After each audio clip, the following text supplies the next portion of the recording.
มากครับ200ตัวโล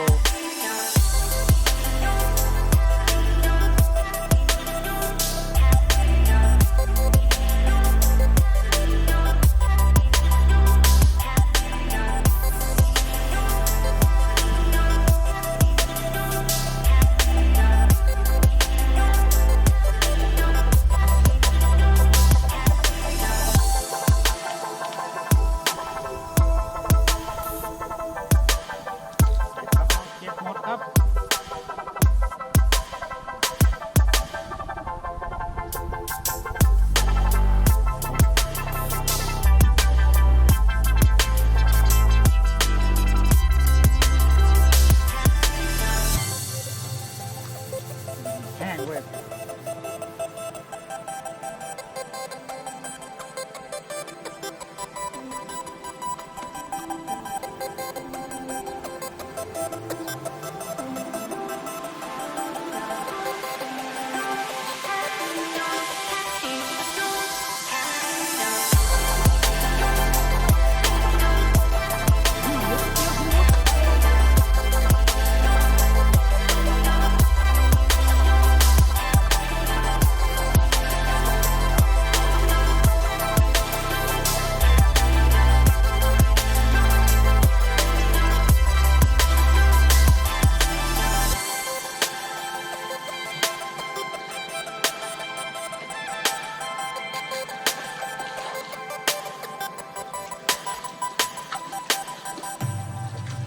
มันหลับแล้ว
อ้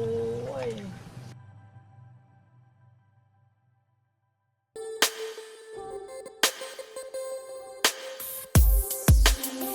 แล้วฝนก็จะเปิดเบี้ยนเปิด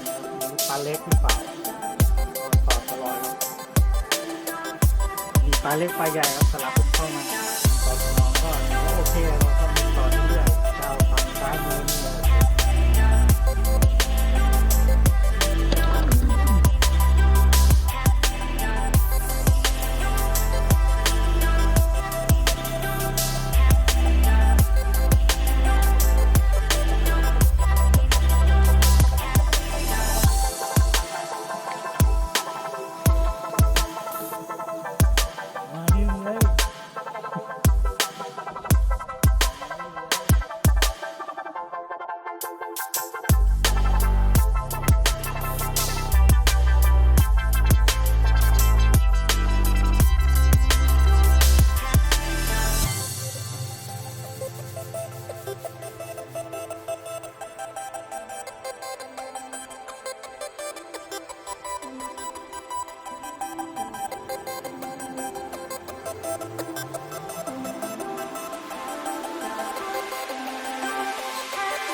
ทริปครับวันนี้ทริปบ่อน้ำขุ่นนะครับหลังจากแห้วมาหลายเดือนวันนี้ก็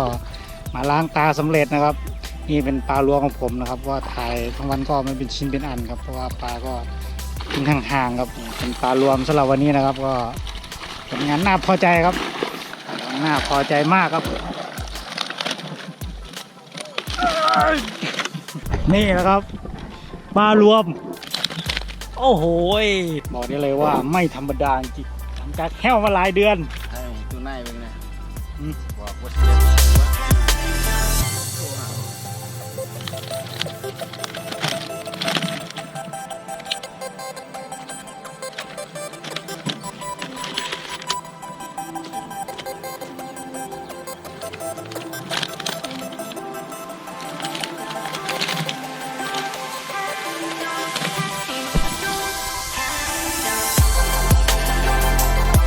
ทริปชั่วของเราครับทริปชั่วอาทิตย์หน้าก็เจอกันบ่อยาวแล้วครับเจอกันบ่อยาว